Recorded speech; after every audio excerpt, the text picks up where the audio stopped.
patrimoine oublié. Dans les Ardennes, des bénévoles sont à pied d'œuvre pour restaurer la maison de Mogues, près de Carignan. Ce monument témoin de la Seconde Guerre mondiale a été sélectionné pour représenter les Ardennes au loto du patrimoine. C'est le premier épisode de votre feuilleton consacré aux lieux abandonnés des Ardennes. Il est signé Alice Broga et Raphaël Doumergue. Aux confins des Ardennes, à quelques kilomètres de la Belgique, il est une demeure un peu particulière. Cadre champêtre, vue dégagée et presque tout à refaire. Déjà au démarrage, pour une question de sécurité, on reposera la rambarde ici avec la main courante.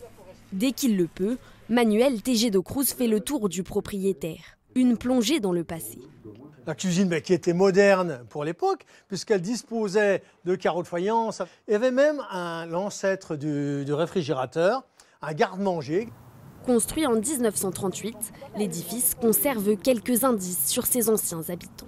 De l'autre côté, je traverse la cloison.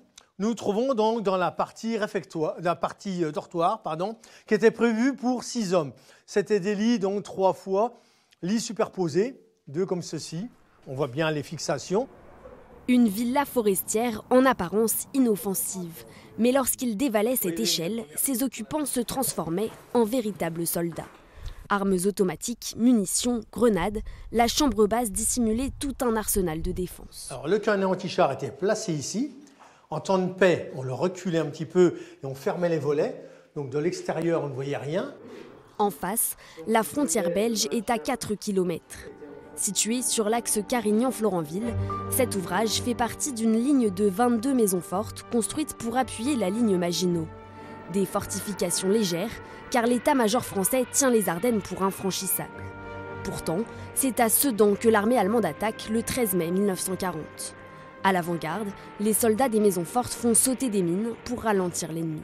L'explosion s'est faite, ça fait un cratère plus de 20 mètres de diamètre, au moins 8 mètres de profondeur. On a des photos, on a même des photos où les Allemands amènent des pionniers, des sapeurs, pour reboucher cette voie, parce qu'ils ne peuvent pas passer avec les véhicules.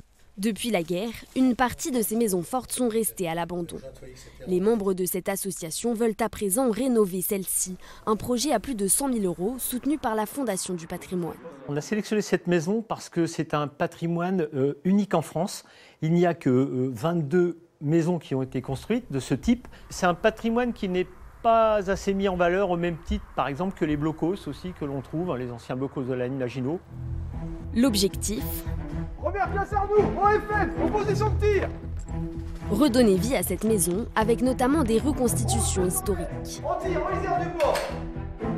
Feu! Ces jeunes Ardennais recréent l'univers des soldats de l'époque, une façon de rendre hommage à ces hommes, souvent des réservistes moins bien pourvus. Ce régiment est rattaché aux troupes Maginot. Alors sur le béret, je porte l'insigne des troupes de forteresse Maginot en fait. C'est le béret. Sur certaines photos d'époque, les hommes portaient leur chemise civile. Ils étaient encore habillés pour certains, dans la troupe, d'uniformes bleu horizon de la Première Guerre. Ici, dans le secteur, c'est pas comme sur la ligne Maginot partout en Alsace. Les hommes étaient comme les blocs en fait, pas assez équipés, pas bien équipés. L'association compte aussi organiser des expositions. Pour reconstituer l'armement de l'époque, Manuel Tejero-Cruz sait à qui s'adresser. Alors au niveau équipement, on avait pensé à toi pour nous conseiller.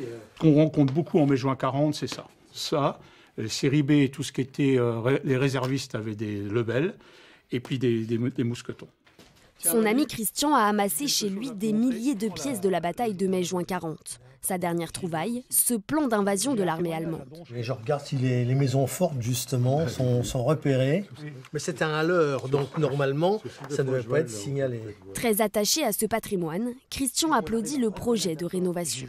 Redonner vie à un projet, restaurer pour que cette maison puisse résister dans le temps et pour les prochaines générations, c'est le top, c'est magnifique. C'est un devoir de mémoire qu'on a qu'il ne faut surtout pas oublier et qu'il faut entretenir pour pas que ça se reproduise. Des fragments d'histoire qui subsistent grâce à ces passionnés. Mais dans la région, de nombreux lieux restent abandonnés. Nous irons les explorer demain dans le prochain épisode. Et voilà ce qu'on pouvait dire de l'actualité.